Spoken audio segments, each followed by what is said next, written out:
దినాన దేవుని మెప్పు పొందిన భక్తులలో 4వ వాడు మోషే.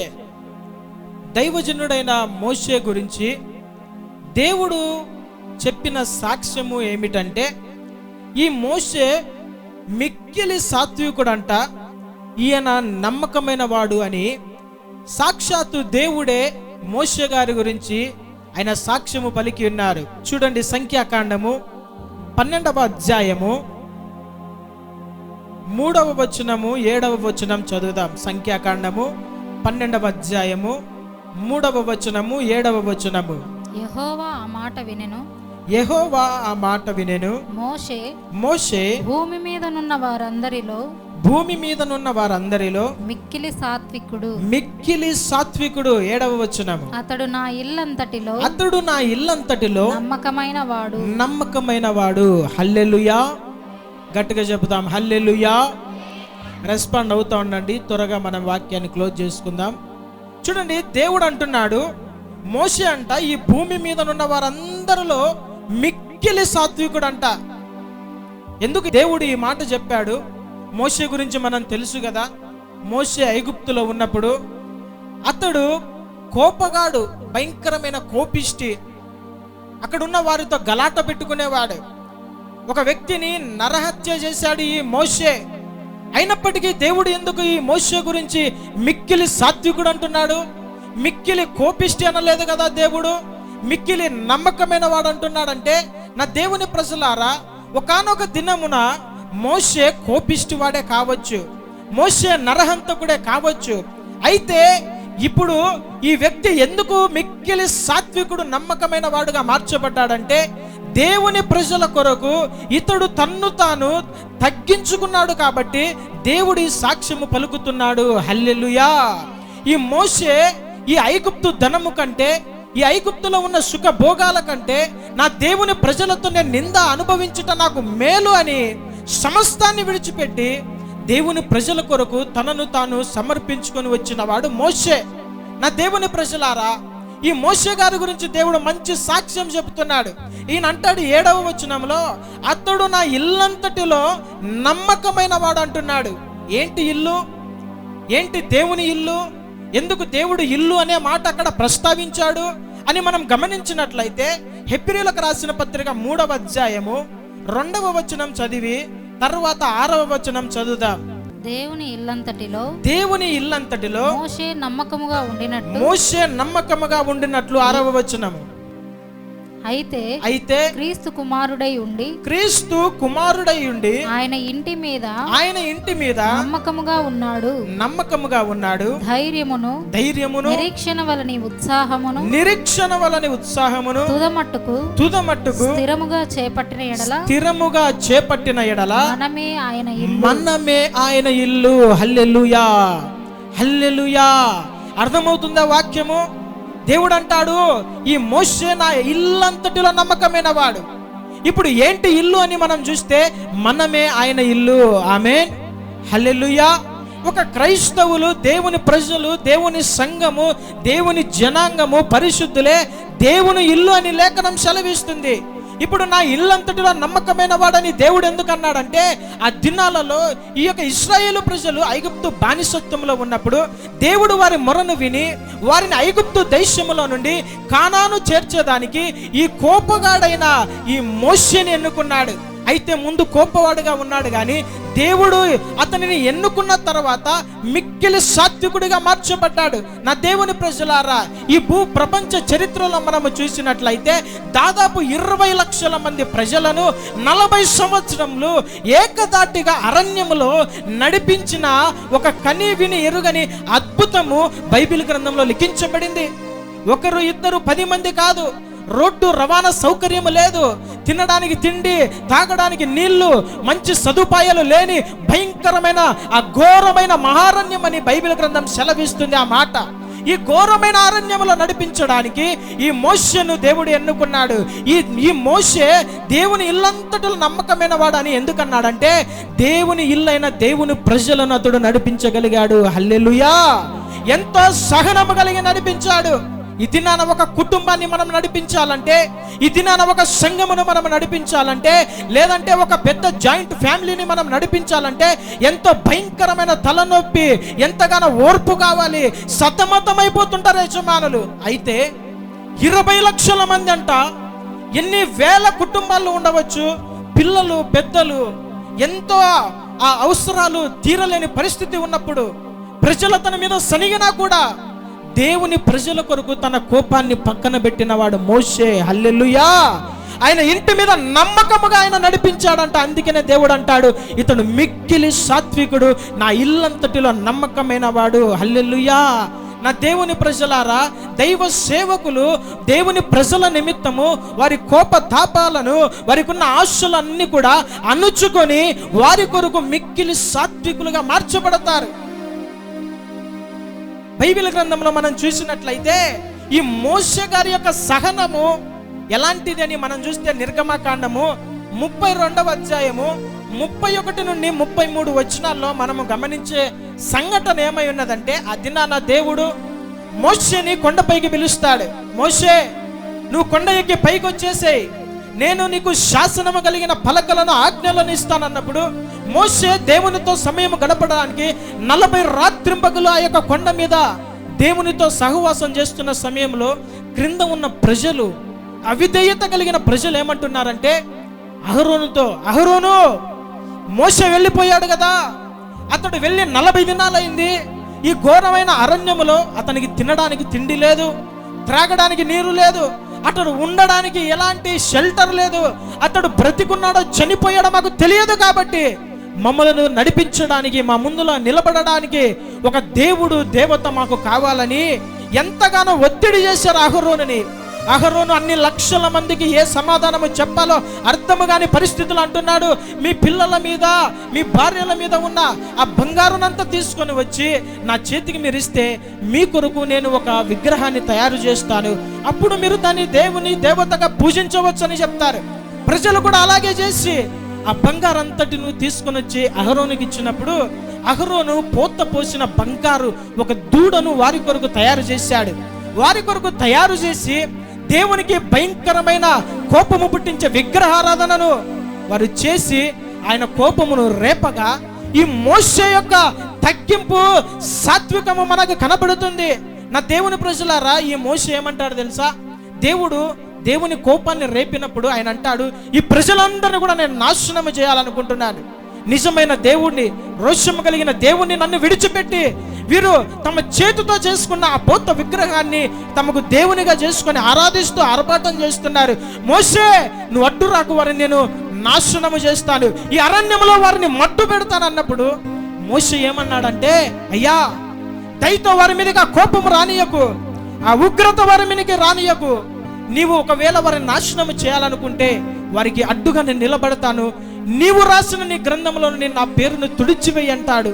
నా దేవుని ప్రజలారా, ఒక దైవ సేవకుడు మిక్కిలి కోపము కలిగిన వాడు తన ప్రజల నిమిత్తము మిక్కిలి సాత్వికుడుగా నమ్మకముగా మార్చబడ్డాడు కాబట్టి దేవుడు అతని గురించి గొప్ప సాక్ష్యము పలికాడు. చూడండి ఆ మాట, నిర్గమకాండము 32వ అధ్యాయము 32వ వచనం చదువుదాం. అయ్యో, నీవు వారి పాపమును ఒకవేళ పరిహరించితివా, లేని ఎడల నీవు వ్రాసిన నీ గ్రంథములో నుండి నా పేరు తుడిచివేయమని బ్రతిమాలు కొనుచున్నాను నేను. హల్లెలూయా, హల్లెలూయా చెప్పాలా? హల్లెలూయా. చూడండి దేవుని ప్రజలారా, ఇప్పుడు మోషే గారు అంటున్నారు, ఈ ప్రజలు నేను సంహరిస్తానంటే ఆయన అంటున్నాడు, అయ్యో, నీవు వారి పాపములను ఒకవేళ పరిహరించితివా, లేని ఎడల నువ్వు రాసిన నీ గ్రంథములో నుండి నా పేరు తుడిచివేయమని బ్రతిమాలు కొనుచున్నాడంట దైవజనుడు. దేవుని ప్రజల నిమిత్తము, ఈ దేవుని ప్రజలకు దేవునికి మధ్యలో మధ్యవర్తిగా ఉన్న ఈ యొక్క దైవజనుడు అంటున్నాడు, అయ్యా, దయతో వారి మీదకి ఆ కోపమును తీసుకురావద్దయ్యా, వారి పాపములను మీరు క్షమించండి, లేదంటే నువ్వు రాసిన గ్రంథంలోనే నా పేరు తీసివేయి, నేను నరకానికి పోయినా పర్వాలేదు, వారు మాత్రం రక్షించబడాలని ఎంతగానో మోషే ఆ ప్రజల నిమిత్తము దేవుని బ్రతిమాలు కొన్నాడు. కాబట్టి ఆ ప్రజలు ఆ దినాన బ్రతికి బట్ట కట్టారు. నా ప్రియమైన దేవుని ప్రజలారా, ఈ దినాన దేవుని సేవకులు కూడా దేవుని ప్రజల నిమిత్తము వారి అవిధేయత క్రియలను బట్టి, వారి పాపములను బట్టి వారికి వ్యతిరేకంగా ప్రార్థన చేయరు గాని, అయ్యా దయతో వారిని క్షమించయ్యా, తెలిసి తెలియక చేస్తున్న తప్పులు పాపములను క్షమించండి అయ్యా, తెలిసి తెలియక వారు తిరుగుబాటు చేస్తున్నారు, దయతో క్షమించండి అయ్యా, తెలిసి తెలియక సనుగు గొనుగుతున్నారు, వారిని క్షమించండి అని వీరి ప్రాణములకు దైవ సేవకుల ప్రాణాలు అడ్డుగా వేసి ప్రజలను రక్షిస్తుంటారు నా దేవుని ప్రజలారా. అయితే ఈ దినాన దేవుని ప్రజలు దైవ సేవకుని యొక్క విలువ తెలియక, దైవ సేవకుని యొక్క ఆ యొక్క హృదయ భారమును కనుగొనలేక తిరుగుబాటు చేసే స్వభావము కలిగిన వారై ఉంటున్నారు. అలాంటి వారుగా ఉండకూడదు. ఆ దినాలలో అపొస్తలుడైన పౌలు గారి గురించి కూడా మనం చూసినట్లయితే, ఆ పౌలు గారంట, నా బంధువులు నా సజీవుల నిమిత్తము నేను నరకానికి వెళ్ళిపోయినా పర్వాలేదు, క్రీస్తు నుండి నేను వేరైపోయినా పర్వాలేదు, నా బంధువులు, నా ప్రజలు, నా సొంత జనాంగము రక్షించబడాలని ఎంతగానో కోరుకున్నాడు. చూడండి, రోమీలకు రాసిన పత్రిక 9వ అధ్యాయము 1 నుండి 3 వచనాలు చదువుదాం. రోమీలకు రాసిన పత్రిక 9వ అధ్యాయము 1 నుండి 3 వచనాలు. నాకు బహు దుఃఖమును నా హృదయములో మానని వేదనయు కలవు. నా హృదయములో మానని వేదనయు కలవు. క్రీస్తునందు నిజమే చెప్పుచున్నాను, అబద్ధమాడుటలేదు. పరిశుద్ధాత్మయందు నా మనస్సాక్షి నాతో కూడా సాక్ష్యమిచ్చుచున్నది. సాధ్యమైన ఎడల దేహ సంబంధులైన నా సహోదరుల కొరకు నేను క్రీస్తు నుండి వేరై శాపగ్రస్తుడనై ఉండగోరుదు అంటున్నాడు. చూడండి దేవుని ప్రజలారా, పౌలు గారికంట మానని వేదన హృదయంలో ఉందంట, హృదయంలో భయంకరమైన దుఃఖము కనబడుతుందంట. ఆయన అంటున్నాడు, నేను అబద్ధం ఆడడం లేదు, క్రీస్తులో నేను నిజము చెబుతున్నాను. అదేమిటంటే, శరీర సంబంధమైన నా సహోదరుల నిమిత్తము సాధ్యమైతే నేను క్రీస్తు నుండి వేరై శాపగ్రస్తుడనై ఉండగోరుచున్నాను. నా దేవుని ప్రజలారా, ఎందుకు ఒక దైవజనుడు ఇతరుల కొరకు అతడు శాపగ్రస్తంగా మార్చబడడానికి క్రీస్తుతో కూడా సహవాసం వదిలిపెట్టి నరకానికైనా నేను వెళతానని అంటున్నాడంటే, నేను ఇక్కడ నలకు కొట్టబడితే నా బిడ్డలు రక్షించబడతారు. వారి అవిధేయత క్రియలను బట్టి దేవుని శాపము వారి మీదకి రాకుండా, ఆ ఉగ్రత వారికి రాకుండా ఉండడానికి కోసము దేవుని దగ్గర బ్రతిమాలు కొనేవారే దైవ సేవకులు.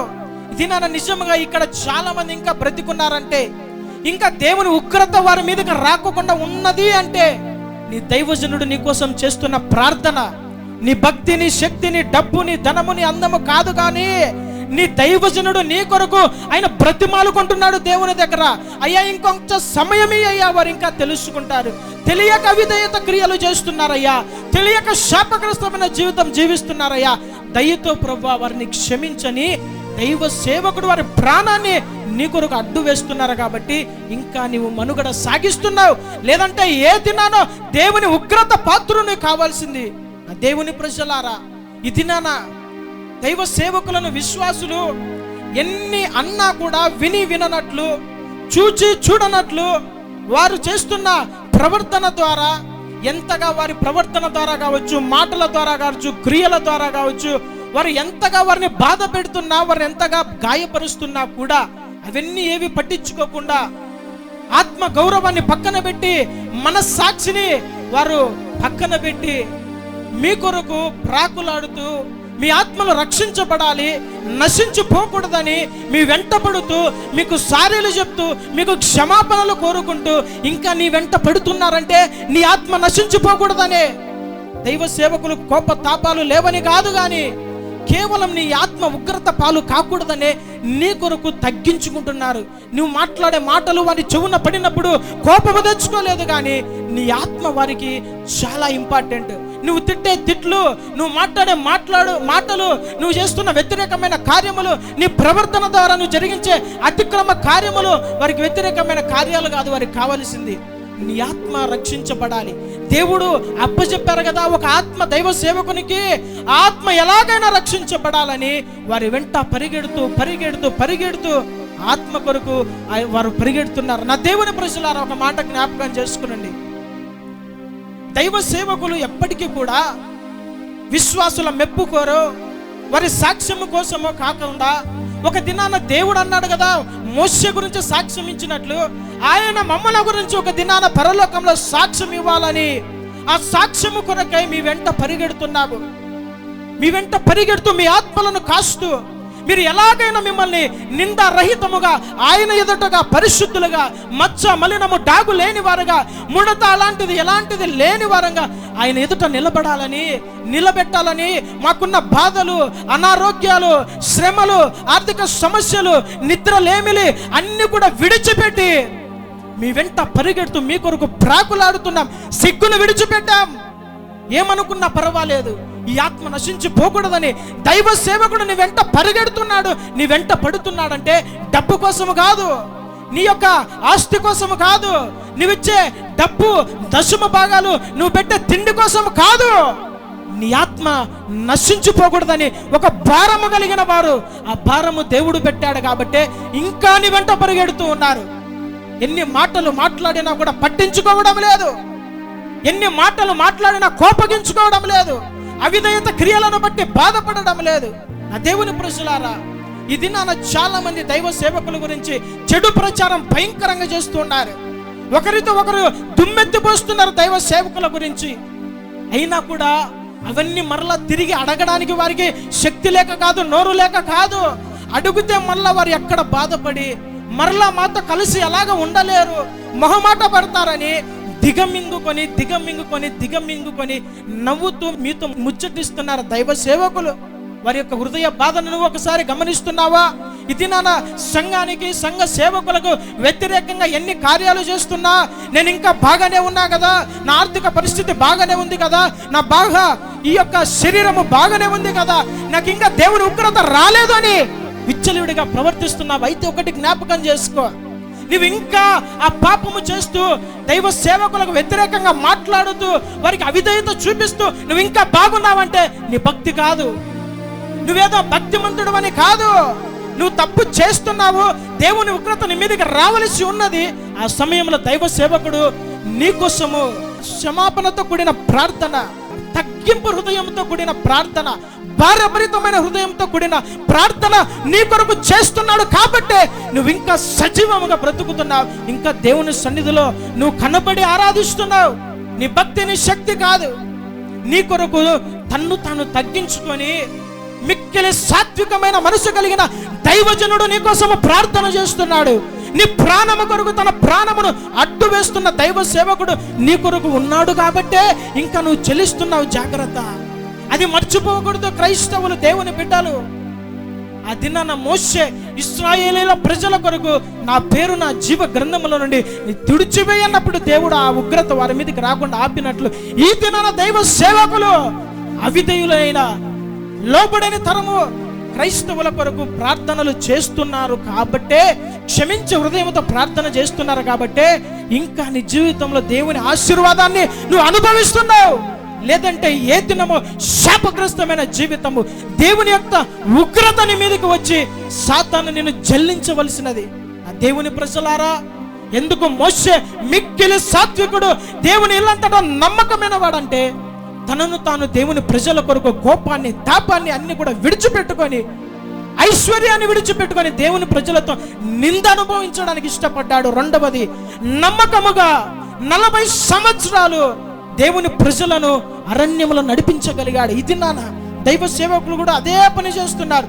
నమ్మకముగా వారి పనులన్నీ విడిచిపెట్టు, వారి బంధువులతో ఉన్న సహవాసాలను విడిచిపెట్టి దేవుని ప్రజల కొరకు ప్రార్థనలు పెడుతూ, వారి ఆత్మీయ ఎదుగుదల కోసం ప్రార్థనలు పెడుతూ, వారితో సమయాన్ని కేటాయిస్తూ మీ ఆత్మల రక్షణ కొరకు, అభివృద్ధి కొరకు, మీ కొరకు ప్రార్థన చేస్తున్నారు. కాబట్టే దైవ సేవకుల యొక్క విలువను గ్రహిస్తున్నావా లేదా ఒకసారి ఆలోచన చేయండి. రెండవదిగా, 5వదిగా మనం చూసినట్లయితే దావీదు గురించి దేవుడు ఒక మంచి సాక్ష్యాన్ని చెప్తాడు.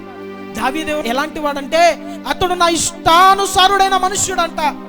దేవుని ఇష్టానుసారుడైన మనుష్యుడుగా దావీదు పేరు పొందినట్లుగా లేఖనం మనకు సెలవిస్తుంది. అపోస్తలుల కార్యముల గ్రంథము 13వ అధ్యాయము 22వ వచనము. తరువాత అతనిని తొలగించి దావీదును వారికి రాజుగా ఏర్పరచెను. మరియు ఆయన, నేను యెష్షయి కుమారుడైన దావీదును కనుగొంటిని, అతడు నా ఇష్టానుసారుడైన మనుష్యుడు, అతడు నా ఉద్దేశములన్నీ నెరవేర్చునని చెప్పి అతనిని గూర్చి సాక్ష్యమిచ్చెను. దేవునికి స్తోత్రం. హల్లెలూయా, హల్లెలూయా. దేవుడంట దావీదు గురించి ఒక మంచి సాక్ష్యం చెప్తున్నాడు. ఏం సాక్ష్యం అంటే, ఈ దావీదు నా ఇష్టానుసారమైన మనుష్యుడు, అతడు నా ఉద్దేశములన్నీ నెరవేర్చునని సాక్ష్యం చెప్తున్నాడు. నా దేవుని ప్రజలారా, ఎందుకు దావీదు దేవునికి ఇష్టానుసారుడైన మనుష్యుడిగా మార్చబడ్డాడు అని దేవుడు సాక్ష్యం చెప్తున్నాడు అంటే, అతనిలో 3 లక్షణాలు దేవునికి చాలా ఇష్టమైపోయాయి. దావీదులో దేవుడు 3 లక్షణాలు మంచిగా కనబడ్డాయి. మొట్టమొదటిగా దావీదు తన పూర్ణ హృదయముతో దేవుని స్తుతించి ఆరాధించేవాడు, దేవుని వాక్యాన్ని ప్రేమించేవాడు దావీదు. చూడండి, కీర్తనల గ్రంథము 9వ అధ్యాయము 1వ వచనంలో మనం చూసినట్లయితే, కీర్తనల గ్రంథము 9వ అధ్యాయము 1వ వచనం, నా పూర్ణ హృదయముతో యెహోవాను స్తుతించెదను. యెహోవా నీ అద్భుత కార్యములన్నిటిని నేను వివరించెదను. హల్లెలూయా, హల్లెలూయా. చూడండి, దావీదు అంటున్నాడు, నా పూర్ణ హృదయంతో నేను యెహోవాను స్తుతిస్తాను. సచ్చుగా కాదు, హృదయంలో ఉన్న శక్తి అంతా కూడగట్టుకొని, నా యొక్క సామర్థ్యము కొలది నేను దేవుణ్ణి స్తుతించి ఆరాధిస్తాను. శక్తి వంచన లేకుండా దేవుని నేను ఆరాధిస్తాను అంటున్నాడు. అయితే ఎక్కడ దేవుని స్తుతిస్తానని ఈ యొక్క దావీదు అంటాడంటే, కీర్తనల గ్రంథం 111వ అధ్యాయం 1వ వచనంలో మనం చూడవచ్చు. కీర్తనల గ్రంథము 111వ అధ్యాయము 1వ వచనములో మనం చూసినట్లయితే ఆయన ఎక్కడ స్తుతిస్తానంటున్నాడంటే, పూర్ణ హృదయముతో యెహోవాను స్తుతించుడి, యథార్థవంతుల సభలోను సమాజములోను పూర్ణ హృదయముతో నేను యెహోవాకు కృతజ్ఞతాస్తుతులు చెల్లించదను. హల్లెలూయా, హల్లెలూయా. చూడండి, ఈయన పూర్ణ హృదయముతో యెహోవాకు ఎక్కడ కృతజ్ఞతాస్తుతులు చెల్లిస్తానంటే, యథార్థవంతుల సభలోను సమాజములోను. నిజముగా మనము నీతిమంతులముగా తీర్చబడి దేవుని సన్నిధిలో కనబడుచున్నాము. ఈ దేవుని సన్నిధిలో పూర్ణ హృదయముతో ఆయనను స్తుతించాలా. రెండవది, సమాజములో అంటే ఈ యొక్క మన చుట్టూ ఉన్న ప్రపంచములో, సమాజములో దేవుని గురించి పూర్ణ హృదయముతో స్తుతించాలంట. మరి ఈ దినాన మన పరిస్థితి ఎలాగుంది? దేవుని సన్నిధిలోనే రోజు చూసేవాని ఎదుటనే, అందరూ కలిసి ఉన్న పరిశుద్ధుల ఎదుటనే నువ్వు దేవుని పూర్ణ హృదయంతో ఆరాధించలేకపోతున్నావే, నోరు తెరిచి పాడలేకపోతున్నావే, చేతులెత్తి ఆరాధించలేకపోతున్నావే, మోకరించి ప్రార్థన చేయలేకపోతున్నావే. ఇక నీ పరిస్థితి ఎలాగుందో, ఆ దినాన రాజుగా ప్రవక్తగా ఉన్న దావీదు పరిస్థితి ఎలాగుందో మనం చూడాలి. ఆయన అంటాడు, దావీదుకు శాశ్వత కృప నేను చూపించాను. మనకు ఎందుకు శాశ్వత కృప దేవుడు చూపించలేకపోతున్నాడు? ఎందుకు దేవుని శాశ్వతమైన కృప మనం పొందుకోలేకపోతున్నామంటే, డిగ్నిటీ మెయింటైన్ చేస్తున్నారంట ఈ దినాన క్రైస్తవులు. ఆ దినాన దావీదు గురించి మనం చూసినట్లయితే, దావీదు దేవుని ఆరాధించడానికి సిగ్గుపడిన వాడు కాదంట, మొహమాట పడిన వాడు కాదంట, నేను తగ్గిపోతాను అనుకున్నవాడు కాదంట. రాజు అనే డిగ్నిటీ, తన యొక్క హోదాను పక్కన పెట్టిన వాడు ఈ యొక్క దావీదు. అది నాన్న దేవుని మందసము ఒబేదేదోము ఇంట్లో ఉన్నది, నేనైతే అంతఃపురంలో ఉన్నాను ఒక రాజుగా, దేవుడు నివసించడానికి ఒక మందిరము లేదని అనుకొని ఈ యొక్క దావీదు మందసాన్ని ఎలాగైనా తీసుకొని రావాలి అని మందసమును తీసుకొని వస్తున్న సమయంలో, మందసము ముందన దావీదు దేవుని ఎలాగ స్తుతించి ఆరాధించాడంటే, నాట్యమాడుతూ దేవుణ్ణి ఆరాధించాడంట. హల్లెలూయా. చూడండి, ఆ మాట సమూయేలు 2వ గ్రంథము 6వ అధ్యాయము 5వ వచనం మనం గమనిద్దాం. దావీదును ఇశ్రాయేలీయులందరూ సరళ వృక్షపు కర్రతో చేయబడిన నానా విధములైన సితారాలను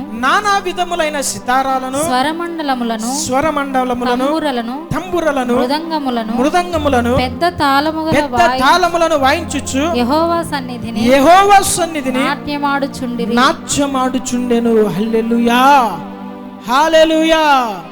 చూడండి, ఈ దావీదంట మంచి తాళములు వాయిద్యములు వాయిస్తున్న సమయంలో చేతులు కట్టుకొని కూర్చోలేదంట. పక్షవాయువు వచ్చిన వాళ్ళలాగా, కుష్ఠరోగం వచ్చిన వాళ్ళలాగా చేతులు కట్టుకొని కూర్చోలేదంట. నోరు పడిపోయినలాగా నోరు మూసుకొని ఉండలేదంట. చేతులు రాకోకుండా చప్పట్లు కొట్టకుండా కూర్చోలేదంట. ఈయన ఎలాగ ఉన్నాడంటే తన శరీరం అంతా ఆరోగ్యవంతమైన మంచి శరీరము, ఆరోగ్యము దేవుడిచ్చాడని కృతజ్ఞత భావముతో మందసము ఎదుట ఆయన నాట్యమాడుచున్నాడంట. హల్లెలూయా. ఎవరెవరు అక్కడ ఉన్నారంటే ఇశ్రాయేలీలందరూ, యాజకులు, రాజు సైతము దేవుని సన్నిధిలో ఆరాధిస్తున్నాడంట. రాజే దేవుని సన్నిధిలో స్టెప్పులు వేసి డ్యాన్స్ వేసి ఆరాధిస్తుంటే మనము ఎంతటి వారము ఒకసారి ఆలోచన చేద్దాం. మన పరిస్థితి ఎందుకు ఎలాగున్నాయంటే దేవునిని ఆరాధించకపోతే ఆయన ఆశీర్వాదం నీ మీదకి రానే రాదు. స్తుతి ఆరాధన, స్తుతి యాగము దేవుని సన్నిధికి చేరినప్పుడు ఆశీర్వాదములు మన మీదకి కృమ్మరించబడతాయి.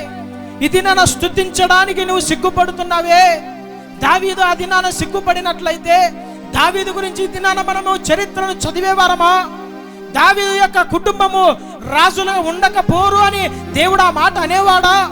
దావీదు రాజు, ఆ యొక్క కుటుంబంలో నుండి రాజుల రాజైన యేసు రాజు వచ్చేవాడా? నా దేవుని ప్రజలారా, ఎక్కడైనా కూడా మనం డిగ్నిటీ మెయింటైన్ చేయవచ్చేమో కానీ, యాటిట్యూడ్ చూపించవచ్చేమో కానీ, గర్వము ప్రవర్తించవచ్చేమో కానీ, దేవుని సన్నిధిలో నువ్వు ఎంతటి హోదా కలిగినా, నీ డబ్బు, నీ ఉద్యోగము, నీ ధన ఘనతలు, నీ అందం అన్ని కూడా దేవుని దృష్టిలో మురికి గుట్ట లాంటిది. పక్కన పడేసి దేవుని హృదయపూర్వకంగా నువ్వు ఆరాధిస్తేనే తప్ప నువ్వు ఆశీర్వదించబడలేవు. దేవుని సన్నిధిలో నువ్వు కదలకపోతే ఆయన కృప నీ మీద కదలదు, అల్లాడదు. జాగ్రత్త. నా దేవుని ప్రజలారా, ఆరాధిస్తున్న సమయంలో చాలా మంది ఎందుకు ఆరాధించలేక వారు ఉంటారంటే ఇతరులు ఏమనుకుంటారో అనే ఒక సిగ్గు.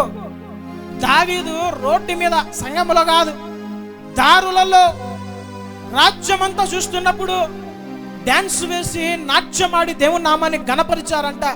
అయితే ఈ నాట్యం ఆడేటప్పుడు మనకు వ్యతిరేకంగా కూడా చాలా మంది మనల్ని అపహసిస్తారు, మనల్ని విమర్శించేవారు కూడా చాలా మంది ఉంటారు. విమర్శించేవారు ఉన్నారని, కుక్కలు మరుగుతున్నాయని సింహము పోకుండా ఉంటుందా? ఉండదు. విమర్శించేవారు ఉన్నారని రాజుల రాజు యూదా గోత్రపు సింహముని నువ్వు ఆరాధించకుండా ఉంటావా? ఉండకూడదు. ఆ దేవుడు నీకు ప్రేమించిన ఈ జీవితంలో నీకు ఏ కొదువ దేవుడు నీకు చేయలేదే. ఎందుకు నువ్వు సిగ్గుపడుతున్నావు?